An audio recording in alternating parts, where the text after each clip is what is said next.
jiwanya itu gembira. Makanya kalau saya ketemu peturing, biar dari mana-mana sudah, biar saya nggak kenal tuh saya seperti saudara sendiri, karena saya tahu jiwanya itu merdeka kan, gembira gitu, senang. Orang tuh kalau bahagia tuh tembok tinggi bisa dilompat, saking bahagia. Wing Sentot Irawan mengayuh sepeda melakukan perjalanan keliling Indonesia dan Asia Tenggara sejak tahun 2006 untuk berkampanye peduli terhadap lingkungan. Selama perjalanan keliling Nusantara dan Asia Tenggara, pria kelahiran Magelang 1965 ini selalu membawa bendera merah putih di bagian belakang sepedanya.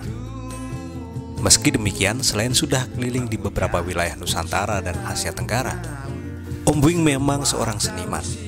Dari refleksi perjalanannya, dia sudah menghasilkan ratusan lagu, beberapa naskah teater dan puisi. Om Wing menceritakan awal mula ia melakukan perjalanan keliling Indonesia dan Asia Tenggara karena terinspirasi oleh temannya yang seorang fotografer.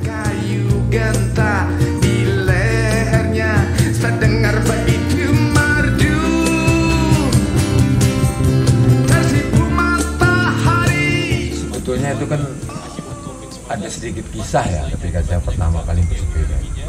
Jadi ada seorang kawan, dia fotografer, dia seniman lukis, dia pengen ke Bandung pakai sepeda onta kayak tadi itu. Terus saya bilang, saya nyetok lah. Kalau sampai pakai sepeda kebu gitu, kalau sini Lombok Bandung sih deket, saya bilang. Sini Lombok Aceh, keren. Oh iya mas, kapan? Cuman saya karena nyeletuk begitu, terus saya terpikir dia gendut, badannya gendut, agak gendut.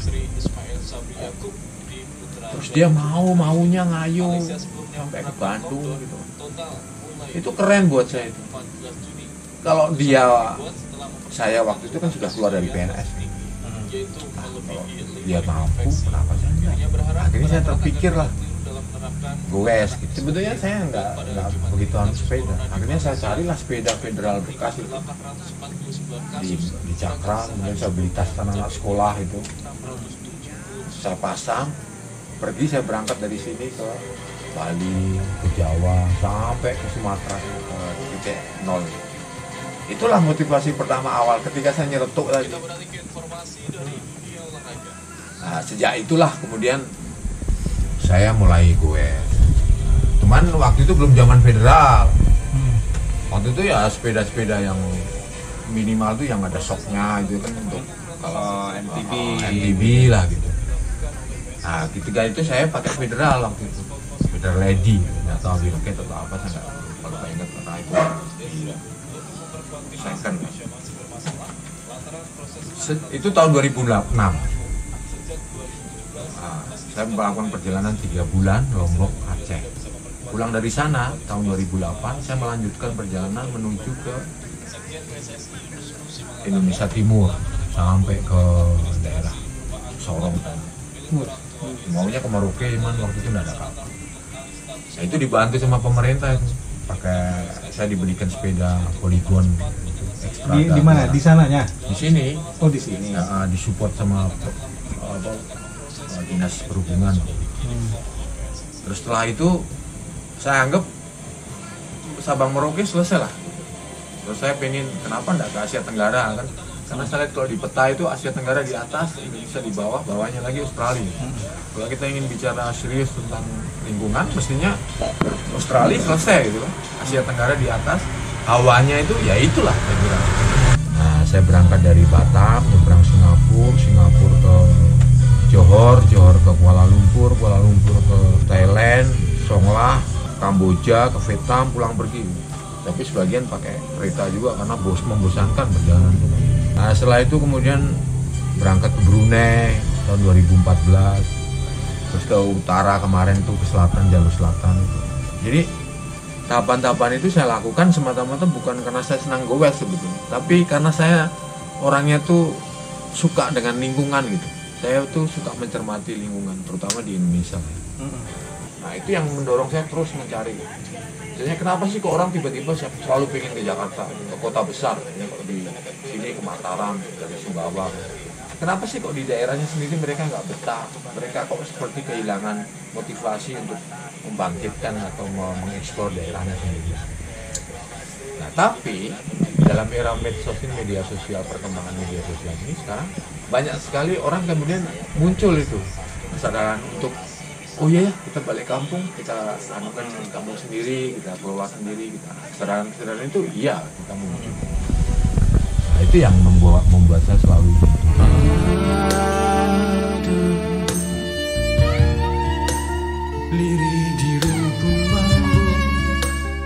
Pria lulusan Universitas Mataram, jurusan Bahasa Indonesia, periode 8588 ini memang sudah tertarik di dunia seni sejak kecil. Sesudah kuliah, dia sempat menjadi guru dan mengajar di SMP Lombok Timur. Om Wing memang sudah tidak muda lagi. Jenggotnya yang cukup panjang sudah terlihat memutih.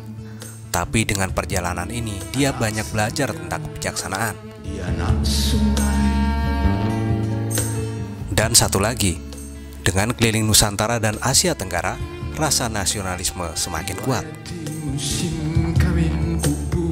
Selama keliling, Om Wing seringkali diundang bermain musik, menyanyikan lagu-lagu terutama saat keliling Nusantara.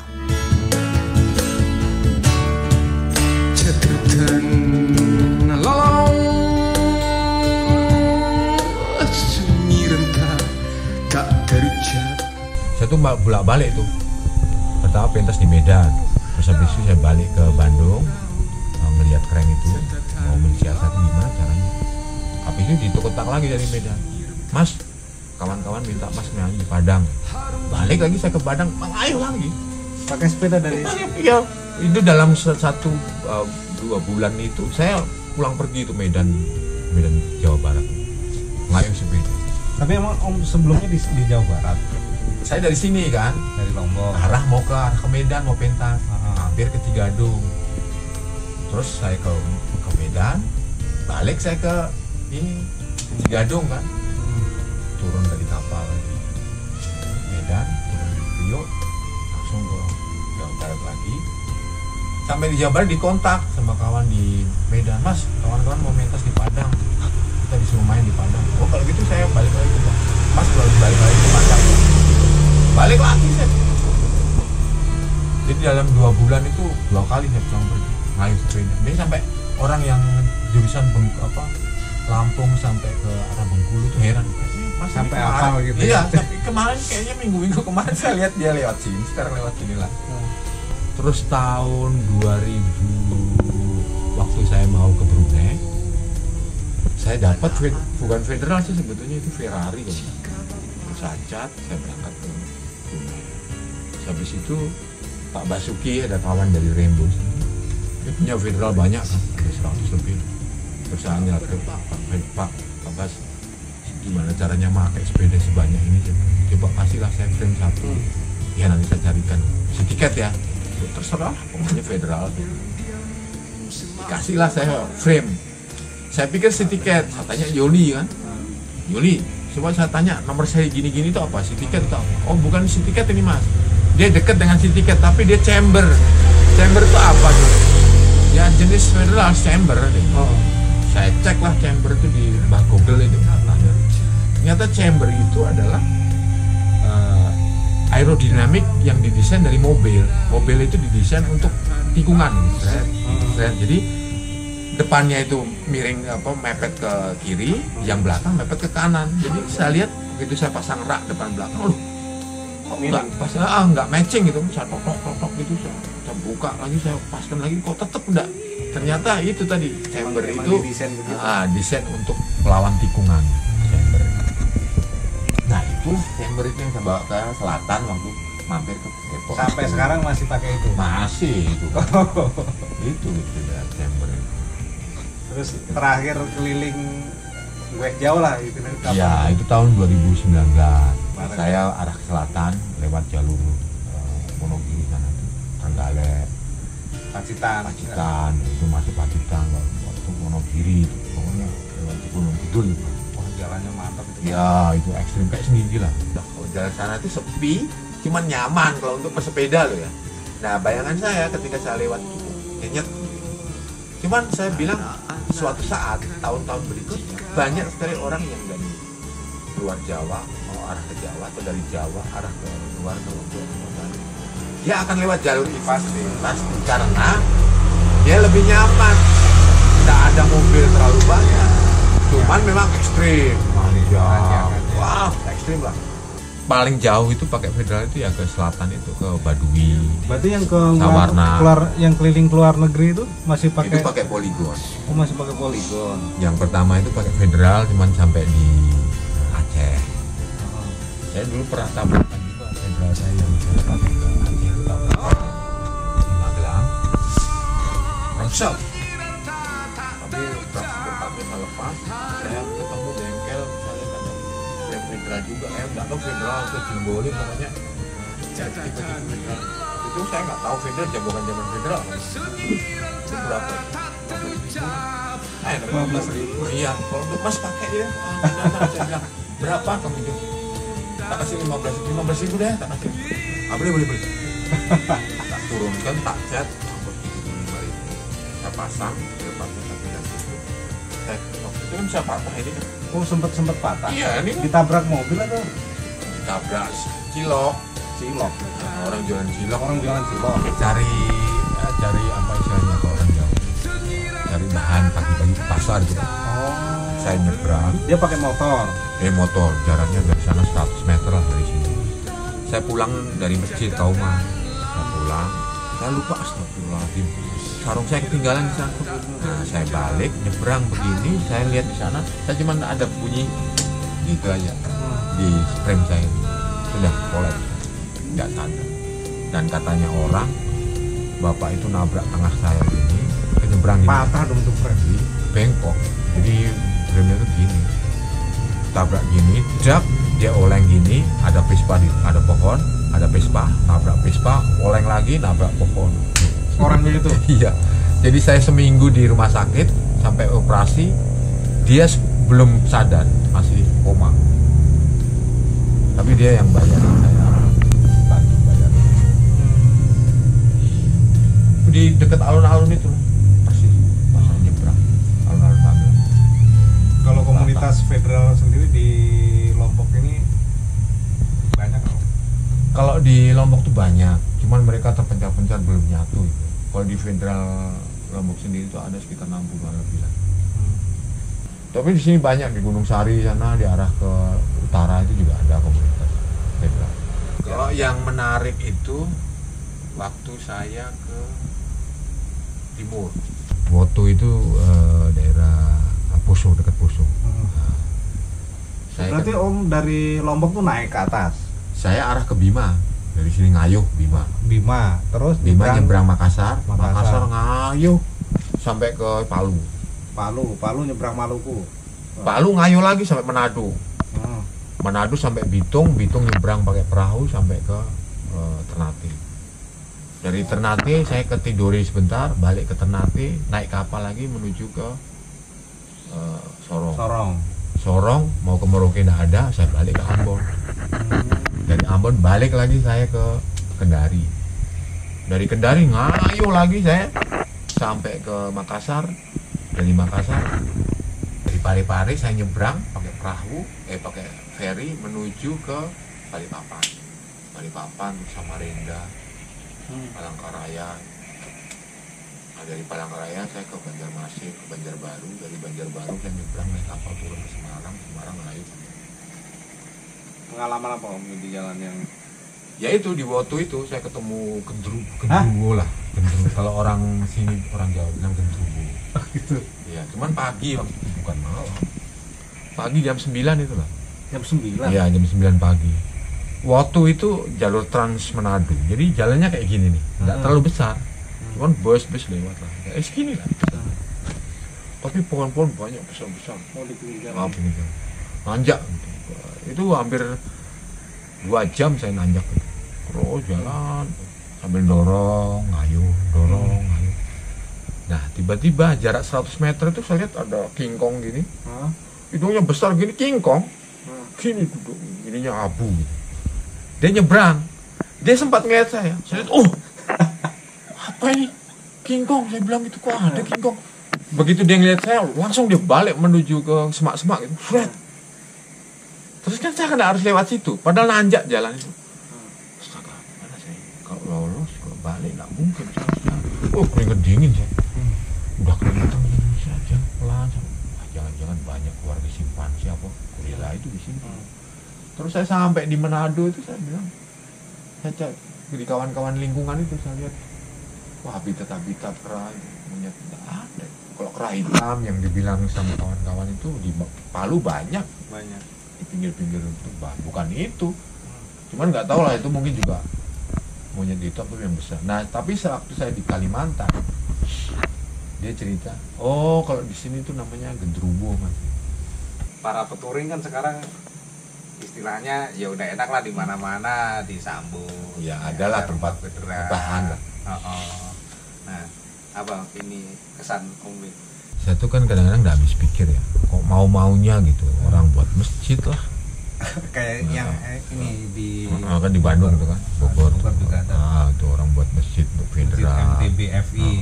Terus orang ngadain jambore, ribuan orang ngumpul, nggak ada yang nyuruh, nggak ada, padahal harus bayar, ngau aja orang.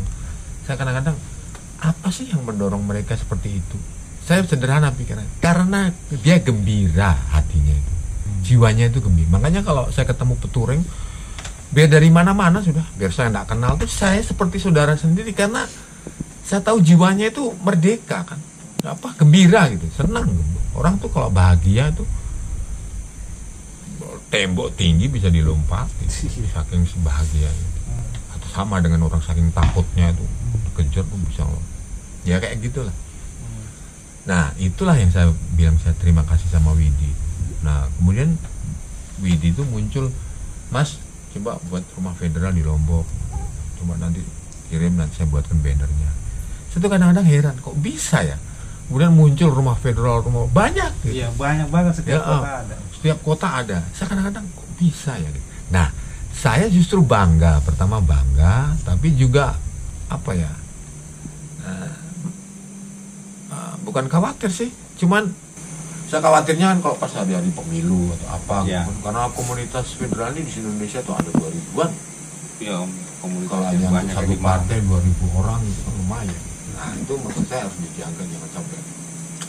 Ya kalau mau partai pilih-pilihnya sendiri-sendiri gitu, nggak bisa terlalu. Nah, itu yang saya khawatirkan. Cuman kalau kegiatan yang spontanitas seperti RF, terus kegiatan sosial yang dilakukan masing-masing komunitas, itu buat saya menarik. Di sini juga sedang saya coba untuk seperti komunitas-komunitas di Jember, di Blitar itu yang tiap hari itu dia bagi-bagi nasi kapur sama masyarakat. Udah berapa lagu yang diciptain Om? Ada 200 lebih. Terus udah dibikin album dong? Udah ada 3 album saya. Oh, udah ada 3 album. Ada Potret Cinta, Tabik Buya, sama Mirror. Jadi 3 album isinya, yang Tabik Buya itu 9 lagu, Potret Cinta 6 lagu, Mirror 6 lagu. Motivasi apa Om yang menginspirasi Om menciptakan lagu? Itu dari perjalanan itu. Oh, dari Jadi perjalanan Goes itu, jadi di jalan ya, bisa menciptakan lagu ya. Saya dari alam biasanya. Saya kayak kalau di sini misalnya kan nggak goes ya, misalnya 6 bulan, setahun misalnya nggak goes. Saya kan sering tuh, kan tiap hari kan saya naik sepeda dari sini keluar misalnya ke Taman Budaya, ketemu ke rumah kawan. Itu saya sering perhatikan tuh sawah-sawah. Iya, orang kerja Apalagi di sawah. masih asri banget. Terakhir kenapa milih sepeda federal buat touring? Bukan saya milih, cuman saya lihat kok banyak orang federal. Jadi saya pengen.